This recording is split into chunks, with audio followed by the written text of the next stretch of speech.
Well, thank you for having me here. Personally, I'm a third-generation Tampanian, or however people like to refer to themselves that are from here. My grandmother born here, my father, now myself, and now my son, who was also born in Tampa. He's back from Florida State, and he's living here now, so he's the fourth generation. I attended all local public schools, Gorey, Wilson, and Plant. When I left high school, my job, the first one I had was as a union laborer with the laborers union local here. In fact, my first job I worked with them was at the addition at the Tampa International Airport when they put the, I don't know if you remember the restaurant that used to spin around there. Worked on that. And then at one point I also worked on the old Tampa Stadium when it was made into the sombrero. So I worked when we closed both end zones in and put a new press box in. Also at various times I worked for the Ironworkers local union, tying rods and walking around on a little bit of the steel beams. I worked at the Big Bend power plant and also at the electric plant in Tarpon Springs. Graduated from Auburn University with a degree in law enforcement. While I was there, I worked or interned, I guess you'd probably call it, as a reserve deputy sheriff with the Lee County, Alabama Sheriff's Office. After Auburn, I came back, worked in Tampa for about a year, then went to law school in Houston at South Texas College of Law, where I was employed actually as a deputy sheriff in Houston, Harris County, Texas. Excuse me, after law school, came back to Tampa, and I worked at various types of things. I was with the Second District Court of Appeal, which is an appellate court handling many of the felony cases and or civil cases that come out of the circuit courts from the western central part of Florida. After that, I was an assistant state attorney, which people have referred to as, I think, a prosecutor. Also worked as assistant county attorney, and I did construction litigation. I was in various law firms, some of which were my own, James and Greco, Lloyd James and Greco, Dick Greco Jr., attorney at law. And then I worked for a couple of firms also. I also became a certified circuit civil court mediator. But the majority of my working life was spent as a judge here in the 13th Judicial Circuit or county. I was a Hillsborough County Court judge, elected in 1990, was appointed to the circuit bench by the late Governor Lawton Chiles in 1994, and then I took actually a hiatus from the bench, and I worked in private practice for a while. Then I was appointed to the bench, the county bench, by Governor Charlie Crist. But in all of those times I was on the bench, I was I think right at a little over 20 years. So what makes you most qualified out of all these candidates to lead Tampa? Well, my background, training, and experience, I think, and certainly when you look at being on the bench for over 20 years as a county circuit and then a senior judge, I mean, I've handled tens and tens of thousands of cases, whether they were criminal, whether they were civil, whether they were small claims, whether they were family law, probate, circuit civil. I have listened, like I say, to tens of thousands of cases, facts and circumstances, you know, brought people together and solved the issues that they have, along with the other things that I described to you. I just think I have a much more varied background, much more varied training and experience than the other candidates, who are all good people, who all want the best for Tampa, but I think I can offer a little bit more with what I've done in my life. And your first priority, let's just talk about 30, 60, 90. When you first get in, what would be your first priority? Well, the first priority of the mayor, whoever it's going to be, is probably not going to be one they choose. It's going to be chosen for them because I guess, as you may know or not know, the budget will be due within 90 days. So that's probably the first thing that the mayor will have to work on. Probably wouldn't be my first priority if I had to choose, but I think that's the one that's going to be chosen for us, as I say. So that's going to be an awful difficult process. You know, it's going to be probably a budget that's in excess of $1 billion. The city has quite a bit of debt. I have met with the chief financial officer in the budget and revenue section for over 3 hours to try to find out as much as I can.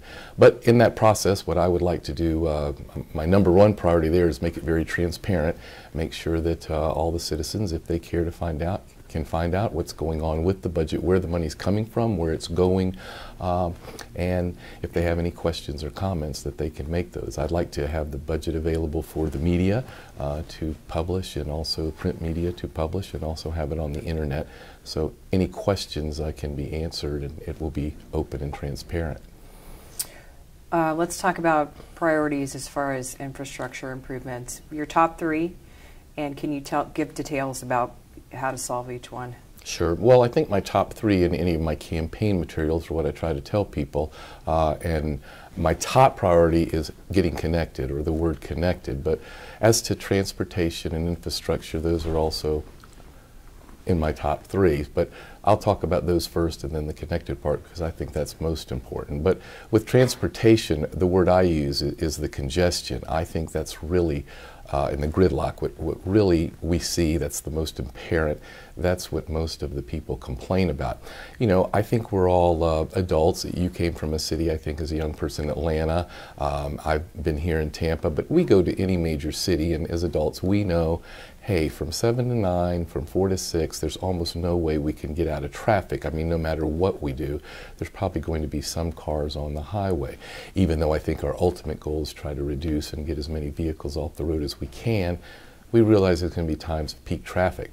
But what I think is really starting to bother people, including myself who has to drive around, is it seems like our congestion is at inappropriate times, and it's almost nonstop. It's hard to drive around any time of the day.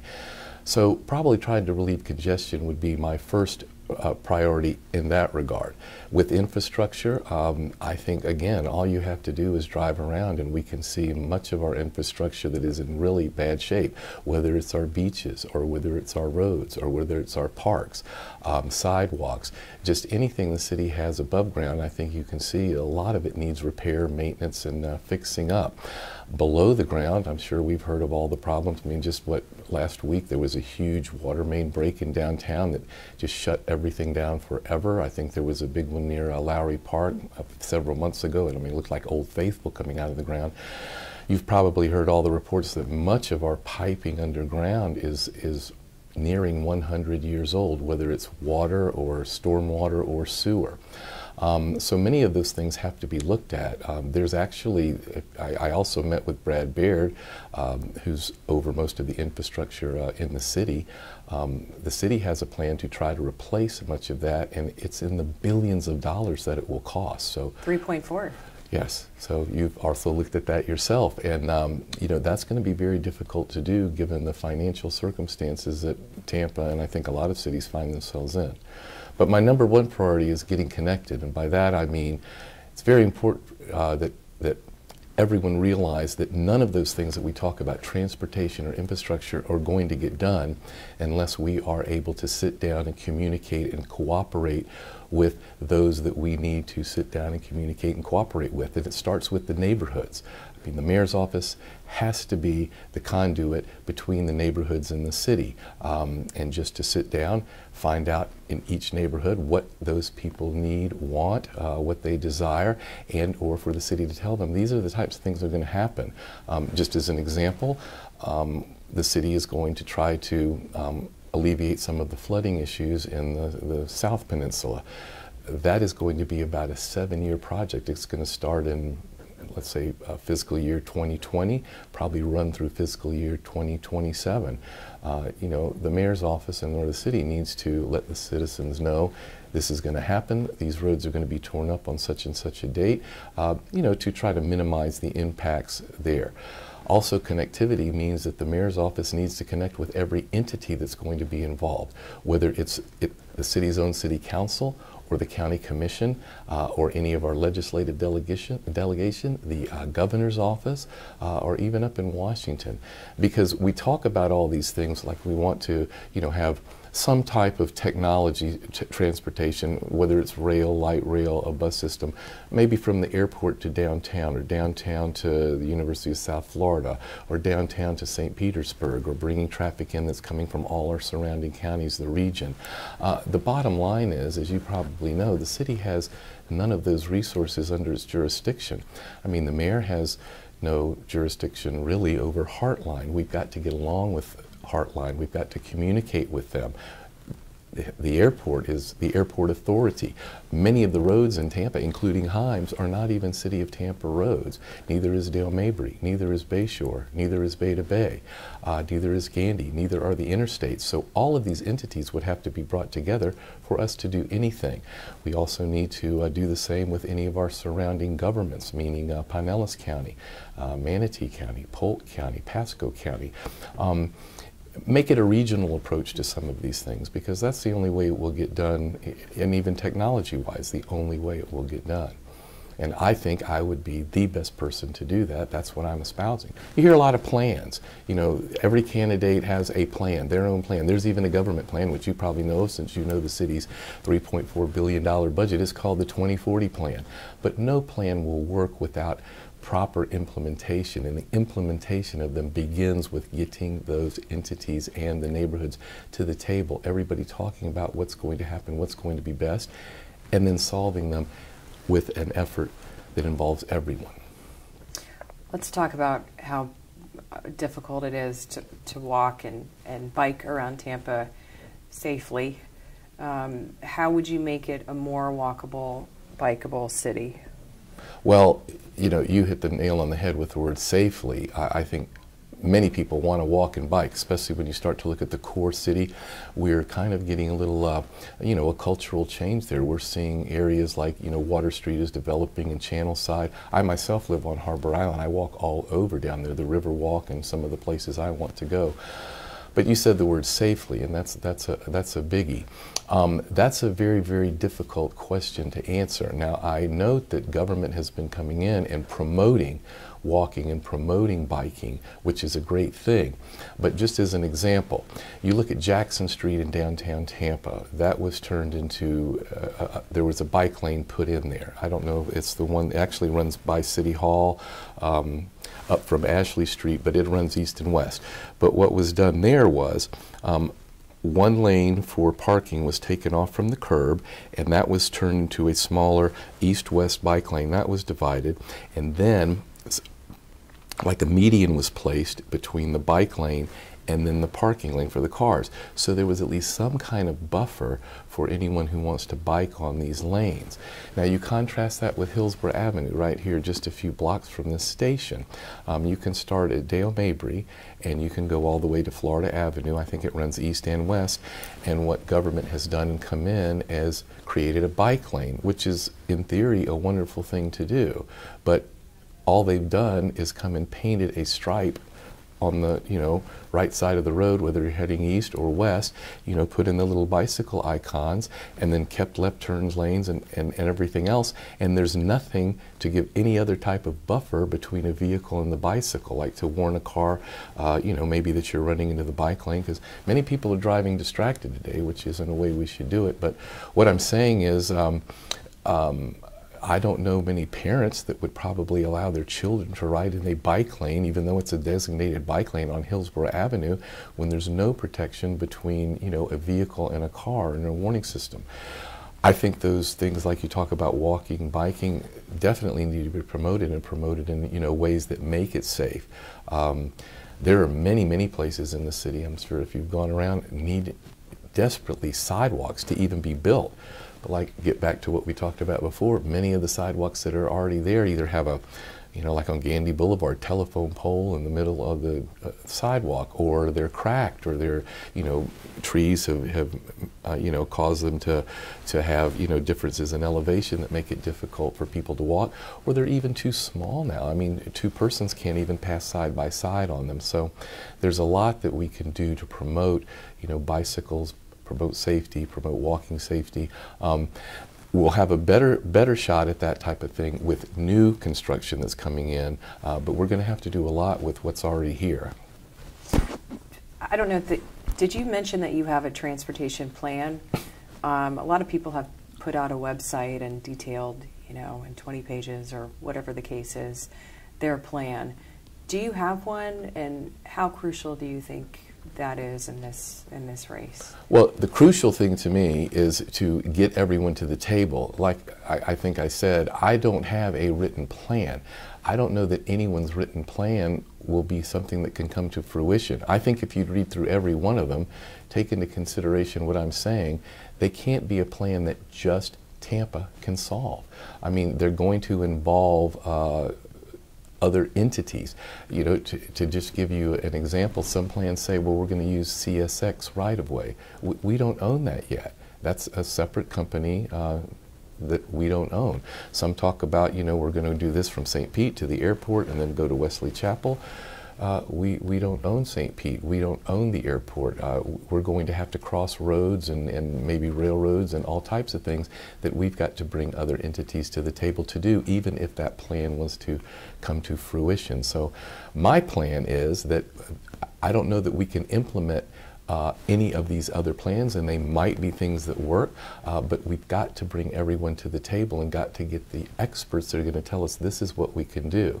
And beyond that, you know, we've got to look at the technologies. I mean, we can't just decide in a vacuum that, all right, we just want to expand the streetcar. It's not that simple because, again, Heartline is not the city's. The city doesn't own a bus or a streetcar. That's something we're going to have to communicate with them, tell them that, hey, that's something we want to get behind, but it won't happen unless everybody can get to the table that needs to be there. It's crucial.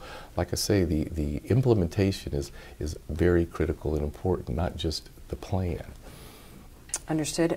Let's talk about affordable housing. It's kind of another one of those hot topics, but I was reading a United Way study this morning talking about how families are struggling to, you know, pay housing, to pay for food on the table. I mean, this is like half of people, working families. Affordable housing, does Tampa have unique problems in that area, and how do we solve them?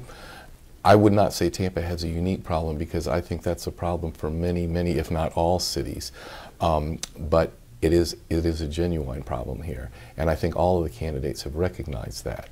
And it's not so much either easy to define, because when you say affordable housing, it means different things to different persons. In fact, just a couple days ago, I don't know if you read it, there was an article also in the paper that said Tampa has been named one of the most affordable cities to live in the United States of America, including their housing being affordable, and utilities, and groceries, and all of the, I think they look at 5 or 6 factors. I mean, we were ahead of Denver, we were ahead of Atlanta, we were ahead of Orlando, we were ahead of Austin, Phoenix, Charlotte. So what does affordable housing mean? Well, different people have different definitions, so I mean, we can't sit here and go back and forth all day as to that. But I don't think there'd be any argument at all that it's not just as simple as land in a home or land in a multifamily unit. There are things that Tampa can do, I think, though. The city of Tampa owns a lot of property itself that it has gone through the process of condemnation, etc. And many of those are large. They're 2 acres or so. Some of them are smaller lots, but they own them and they cost the city money. Why? Because the city has to maintain them, etc. And there are, I'm sure you've seen when we drive around, lots more properties that probably should be in the process of condemnation and the city taking them over. But I think one thing the mayor could look at and should look at is possibly how could we use that property, and could we use it to provide or at least get the ball rolling on some type of more affordable housing for persons who may not be looking at houses that cost $300,000 or $200,000 or more. So, as you probably know, I mean, buying a home, you also buy the land, or buying a condo, you're paying part of that. So, if the city could find a way to get it to those who may build, whether it's a public, private, or a charitable type source, that would be a big help. I would try to see if that could happen. The city would give the property if it could, because it's costing us to maintain it. Or if it was a process by which the city had to go through the condemnation process, I mean, we have our own lawyers and we can go through the courts, and it doesn't cost that much. So we could keep the cost of the property, just the cost of going through the condemnation process. We could look at other avenues for affordable housing, such as you know, just to throw out an idea here, the city now owns, there's a large building and annex behind the John Germany Library, which is downtown. You know, could that be turned into something that could be a more densely operated multifamily use that, you know, would be relatively inexpensive? Because there's not a lot of parking there, which is another idea I think that we should look at is maybe reduce the minimum parking requirements for some of these places. I mean, I've read studies that show that a parking spot in a development costs anywhere between $30,000 and $40,000 because you have to build, you know, a parking garage or whatever in spaces, and it adds to the cost of the dwelling unit. Well, as an example, our urban core, we have a lot of people, especially the younger millennials, some of them aren't planning on having vehicles. They're going to save that money and put it to other things, maybe even their home. So if we would allow developers, if they come in and say, we can build this and we only need half the parking spots, which is going to take, you know, tens and tens and tens of thousands of dollars off a unit, that's something we should explore. But now we have these hard, fast rules that you have to have at least one parking space per unit, and you know that may be appropriate in certain places. But maybe we have to look at some of our codes, etc., and say, you know, in certain areas, maybe, you know, they shouldn't operate exactly the same way. Because like I say, there's a lot of people that I think are going to move to the urban core downtown that they're planning on using some of the things you stated, because there'll be walkable lanes, there'll be bicyclable paths and safe places to do that, and they may not need a vehicle. You know, when they want, I don't know if you can throw names out here, but when they want a vehicle, they can call one of the public social, you know, Lyft or Uber, or if you want a car, you go to one of the car rental places, or I don't know, have you seen that, is that Caravana store they have out nearby? It's a vending machine for automobiles. It's incredible. I thought it was a, you know, a model or something, but it's almost, you come in, put your money, get your car, it comes down. It's incredible. But I think you're going to see a big change culturally in some of the people that are going to be living in our downtown core. I think they're going to want to walk, and building parking spaces and those types of things is probably going to be something that's going to jack up the costs and be unnecessary. But we definitely need to look at affordable housing and try to make it possible for people to live where they would like to live and make it affordable. But it is, I mean, it's a huge problem. Let's talk about Tampa on the world stage and our image.